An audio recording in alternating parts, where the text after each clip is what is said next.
दोस्तों, अगर आप भी रविंद्र जडेजा को शानदार खिलाड़ी मानते हैं तो हमारे इस वीडियो को लाइक जरूर कीजिएगा। दोस्तों, श्रीलंका के खिलाफ पहले टेस्ट मैच में एक नहीं, दो नहीं, 12 से भी अधिक छक्के ठोककर रविंद्र जडेजा ने मचा दिया कोहराम। लहरू कुमारा, कमिंडो मेंडिस से लेकर एंजेलो मैथ्यूज जैसे बड़े बड़े गेंदबाजों की धज्जियां उड़ाते हुए इस खिलाड़ी ने मचाई है इस कदर तबाही। खौफ में आ गई है श्रीलंका के साथ पूरी दुनिया। तो आखिर कैसे श्रीलंका में कदम रखते ही दहाड़ा रविंद्र जडेजा का बल्ला। आखिर कैसे 6 गेंद में लगातार 6 छक्के जड़कर उन्होंने युवराज पोलार्ड के महान रिकॉर्ड की करी बराबरी। उनकी धाकड़ बल्लेबाजी का पूरा वीडियो हम आपको दिखाएंगे, लेकिन उससे पहले आपको क्या लगता है कि जडेजा और हार्दिक पांड्या में कौन सबसे खतरनाक ऑलराउंडर है? नीचे कमेंट करके जरूर बताइएगा। दोस्तों, जैसा कि आपको पता है, टीम इंडिया के खिलाफ वनडे सीरीज जीतकर श्रीलंका का घमंड आसमान छू रहा था। इसके बाद बड़ी थी टेस्ट क्रिकेट में श्रीलंका से अपनी बेइज्जती का बदला लेने की। श्रीलंका की धरती पर एक नया इतिहास लिखने के लिए टीम इंडिया तैयार थी। लेकिन जहां एक तरफ भारतीय क्रिकेट में उथल पुथल मची हुई है, तो वहीं दूसरी तरफ भारतीय टीम की बैकबोन माने जाने वाले खूंखार ऑलराउंडर रविंद्र जडेजा ने एक ऐसा करिश्मा कर दिया जिसे देखने के बाद तो केवल श्रीलंका ही नहीं बल्कि पूरी दुनिया के पसीने छूट गए। जी हां, आपको बता दें, सफेद जर्सी में जैसे रविंद्र जडेजा को श्रीलंका के खिलाफ अपना जलवा दिखाने का मौका पहले टेस्ट में मिला, इस खिलाड़ी ने वो कर दिखाया जो कोई भी सोच नहीं सकता था। जी हां दोस्तों, आर प्रेमदासा में कदम रखते ही सर रविंद्र जडेजा की बल्लेबाजी आई, तब उन्होंने आते ही अपने आक्रामक तेवर दिखाने शुरू कर दिए। उन्होंने शानदार कवर ड्राइव से चौका लगाकर अपने रनों का खाता खोला था, लेकिन ये तो केवल छोटा सा नमूना था। इसके बाद उन्होंने अपना रुद्र अवतार दिखाना शुरू कर दिया और चौके नहीं सीधा छक्कों से डील करने के बाद देखते ही देखते जडेजा लंकाई गेंदबाजी क्रम की धज्जियां उड़ाते हुए अर्धशतक के करीब पहुंच गए। सबसे खास बात तो यह थी कि यहां तक पहुंचने के लिए इस खिलाड़ी ने मात्र 18 गेंदें ही ली थी, यानी कि टेस्ट क्रिकेट को उन्होंने T20 में तब्दील कर दिया था। उनकी धाकड़ बल्लेबाजी देखकर तो रोहित शर्मा से लेकर विराट कोहली और भारतीय टीम का खुशी का ठिकाना नहीं था। जडेजा ने श्रीलंका की टीम के सबसे खौफनाक गेंदबाज लहरू कुमारा के खिलाफ 100 मीटर लंबा छक्का जड़कर अपना अर्धशतक पूरा किया था। उनकी खतरनाक बल्लेबाजी को देखकर सभी खिलाड़ी दंग थे, क्योंकि यह छक्का कोई आम छक्का नहीं था, बल्कि गेंद तारामंडल को छूते हुए सीधे स्टेडियम की छत पर जा गई थी, जिसने गेंदबाज का तो दिल दहला दिया था। पर दोस्तों, जडेजा का कोहराम यही नहीं रुका। इसके बाद उन्होंने और भी ज्यादा खतरनाक बल्लेबाजी करनी शुरू कर दी। जब जडेजा मूड में आते हैं तब उन्हें रोक पाना किसी के बस की बात नहीं होती। ऐसे ही कुछ नजारा हमें आज भी देखने को मिल रहा था। स्पिन के जादूगर कमिंडो मेंडिस को आड़े हाथों लेते हुए उन्होंने अपनी पहली गेंद को सीधे स्टेडियम के पार पहुंचाया। इस छक्के को सारे बस देखते ही रह गए, पर ये इस ओवर की शुरुआत मात्र थी। आपको बता दें, ताबड़तोड़ अंदाज में जडेजा ने इस ओवर में एक नहीं, दो नहीं, बल्कि कुल 4 छक्के लगाए। उनका यह भयावह रूप देखकर सभी गेंदबाज हैरान और परेशान नजर आ रहे थे। वो चिंतित थे कि रविंद्र जडेजा को आखिर रोका किस तरह से जाए। वहीं गेंदबाज मेंडिस के भी पसीने छूट गए थे। उनके करियर में पहली बार किसी ने उन्हें इस तरीके से पीटा था। एक ही ओवर में 4 छक्के लगाने के साथ ही वो अपने शतक के भी करीब पहुंच गए। आपको बता दें, इस धाकड़ बल्लेबाज ने मात्र 30 गेंदों का सामना करते हुए 96 रन बना लिए थे। उन्हें शतक लगाने के लिए बस एक बाउंड्री की दरकार थी। भारतीय फैंस में जोश की नई लहर दौड़ गई थी। सभी रविंद्र जडेजा की यह अद्भुत परफॉर्मेंस देखकर बेहद खुश थे। और फिर क्या था, अगली ही गेंद पर जडेजा ने खतरनाक बाउंसर को उनके विकेट के पीछे अपरकट लगाते हुए छक्के में तब्दील कर दिया, जिसे देखकर वहां मौजूद हर एक इंसान दंग रह गया। इसी के साथ उन्होंने बल्ला उठाकर अपने शतक का इस्तकबाल किया। सबने जडेजा के लिए खड़े होकर तालियां बजाई। वहीं पूरा भारतीय खेमा उनके सम्मान में जोर जोर से तालियां बजाकर उनके लिए नारे लगा रहा था। पूरे स्टेडियम में केवल जडेजा जडेजा ही सुनाई दे रहा था।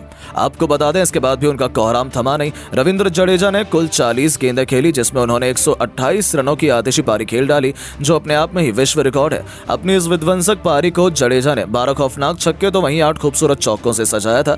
और जिस तरीके से जडेजा ने टेस्ट सीरीज से पहले ही प्रैक्टिस मैच में श्रीलंका की शामत लाई, उसे देखते हुए तो ये लगता है कि टीम इंडिया श्रीलंका को कुचलकर रख सकती है। लेकिन दोस्तों, अब आपको क्या लगता है कि जडेजा श्रीलंका के खिलाफ पहले टेस्ट में भी शतक लगा पाएंगे? आप अपनी राय नीचे कमेंट बॉक्स में जरूर बताएं। दोस्तों, श्रीलंका के खिलाफ दूसरे टेस्ट मैच के पहले दिन जब भारत के गिर चुके थे 50 रन के कुल स्कोर पर 5 विकेट, तब भारत के कप्तान रोहित शर्मा ने संकट मोचन बनते हुए ठोका शतक। तो ये देख सरफराज खान और रविंद्र जडेजा का भी जमकर चला बल्ला। कर दी चौके छक्कों की ऐसी बारिश देखकर पूरे देश के उड़ गए होश। तो दोस्तों, आखिरकार भारत की पूरी बल्लेबाजी, भारत और श्रीलंका के बीच दूसरे टेस्ट मैच के पहले दिन की हाईलाइट वीडियो तो हम आपको दिखाने जा रहे हैं। लेकिन उससे पहले आप सभी को क्या लगता है कि रोहित शर्मा, विराट कोहली, सरफराज खान और रविंद्र जडेजा में से कौन सबसे अच्छा बल्लेबाज है? अपनी कीमती राय नीचे कमेंट करके जरूर बताइएगा। तो चलिए, अब आपका ज्यादा समय न लेते हुए शुरू करते हैं वीडियो। दोस्तों, जैसा कि आप सभी तो जानते ही हैं कि भारत और श्रीलंका के बीच 2 मैच की टेस्ट सीरीज का शुभारंभ यहां आर प्रेमदासा स्टेडियम पर हो चुका है, जहां पहला टेस्ट मैच तो ड्रॉ हो गया। ना ही भारतीय टीम और ना ही श्रीलंका टीम मैच को जीतने में कामयाब हो पाई। इसके बाद बारी है अब दूसरे टेस्ट मैच की, जिसमें टीम इंडिया किसी भी कीमत पर जीत हासिल करना चाहती है। ऐसे में इस दूसरे टेस्ट मुकाबले की शुरुआत भारतीय टीम के कप्तान रोहित शर्मा के टॉस जीतने के साथ हुई, जहां पहले दिन का मुकाबला भारतीय टीम के लिए शुरुआत के पहले सेशन में तो बिल्कुल भी अच्छा नहीं था। जी हां दोस्तों, लंच से पहले भारत के 4 विकेट मात्र 50 रन पर ही गंवा दिए थे। टीम इंडिया इतनी बुरी स्थिति में थी कि लगने लगा कि भारत तो इस मैदान पर अगर 150 रन का भी आंकड़ा पार कर ले तो श्रीलंका को शायद चुनौती दे ले, वरना तो भारत का बेड़ा गर्क है। लेकिन दोस्तों, कप्तान रोहित शर्मा जब तक मैदान पर टिके हों वो बेकार से बेकार मुकाबले में भी जान डाल देते हैं। और दोस्तों, आज ऐसा नजारा देखने को मिला जिसके बाद हर किसी की सांसें थम गई थी। दरअसल दोस्तों, हुआ था ये कि भारत के लिए पारी की शुरुआत रोहित शर्मा के साथ यशस्वी जायसवाल ने की, जहां यशस्वी जायसवाल और रोहित शर्मा के बीच साझेदारी आगे बढ़ पाती। उससे पहले ही कप्तान धनंजय डे सिल्वा ने फैसला किया कि वो कमिडू मेंडिस से गेंदबाजी करवाएंगे और उन्होंने औरत आते ही यशस्वी जायसवाल को अपने जाल में फंसा लिया। यहां यशस्वी जायसवाल मात्र 5 रन बनाकर ही आउट हो गए। अब दोस्तों, पहला बड़ा विकेट गिर चुका था भारत का, लेकिन अभी तक भारत के ऊपर कोई दबाव नहीं था। टीम इंडिया अभी भी ऐसा लग रहा था कि वापसी कर लेगी। अब तीसरे नंबर पर बल्लेबाजी करने के लिए उतरे शुभमन गिल पर पूरा दारोमदार था कप्तान रोहित शर्मा के साथ मिलकर पारी को आगे बढ़ाने का। लेकिन दोस्तों, शुभमन गिल का खराब फॉर्म उनका पीछा छोड़ ही नहीं रहा है। अब पहले वनडे में और T20 में तो खराब श्रीलंका के आगे उन्होंने प्रदर्शन किया और अब टेस्ट क्रिकेट में आते ही वो तीसरे नंबर पर मात्र 12 रन बनाकर ही आउट हो गए।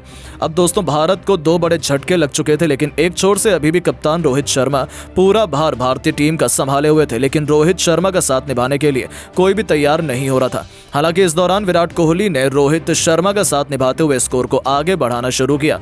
अब एक समय तो ऐसा था कि जब भारत की टीम का स्कोर लग ही नहीं रहा था कि यहां से 50 रन के पार हो भी पाएगा, लेकिन रोहित शर्मा और विराट कोहली ने जैसे तैसे करके स्कोर को आगे बढ़ाना शुरू किया।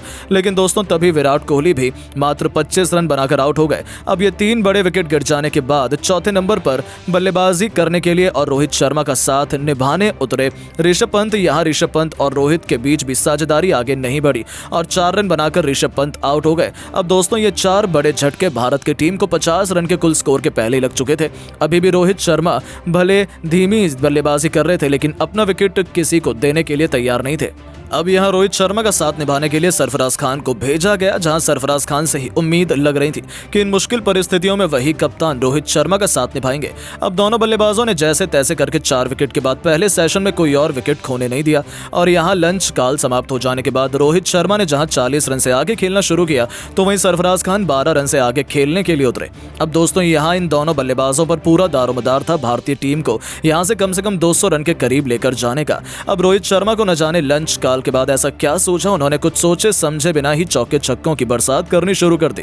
जी हां दोस्तों, वो समझ चुके थे कि इस मैदान पर धीमे बल्लेबाजी करके जरूर परिस्थितियां बिगड़ सकती हैं, लेकिन तेज बल्लेबाजी करके यहां मैच को क्यों ना आगे तेजी से बढ़ाया जाए। अब रोहित शर्मा तो अपने आप पर ही आ चुके थे और उनका साथ निभाते हुए सरफराज खान ने भी अब ठान लिया था कि वो मुकाबले को पलटने का काम करेंगे।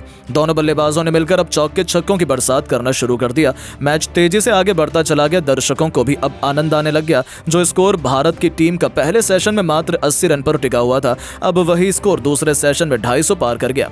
जी हां दोस्तों, आप सभी को सुनकर भी हैरानी हुई होगी क्योंकि रोहित शर्मा ने जहां पूरा शतक पूरा कर लिया था। जी हां दोस्तों, इन मुश्किल परिस्थितियों में मुश्किल पिच पर भी रोहित शर्मा ने हार नहीं मानी। वो जानते थे कि शुरुआत में भले दिक्कतों का सामना करना पड़े, लेकिन एक बार अगर बल्ला जम गया तो इस मैदान पर खूब रन बनाए जा सकते हैं।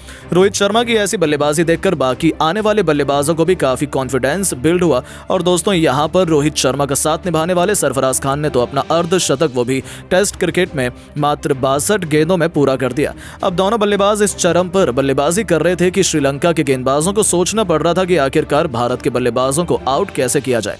यहां पर दोस्तों, रोहित शर्मा को आउट करने के लिए कप्तान धनंजय डे सिल्वा हर तरह की रणनीति बना रहे थे और वो जानते थे कि रोहित का एक विकेट गिरते से ही यहां पर मुकाबला जरूर फंसेगा, लेकिन यहां पर रोहित शर्मा पहले से ही तैयार थे।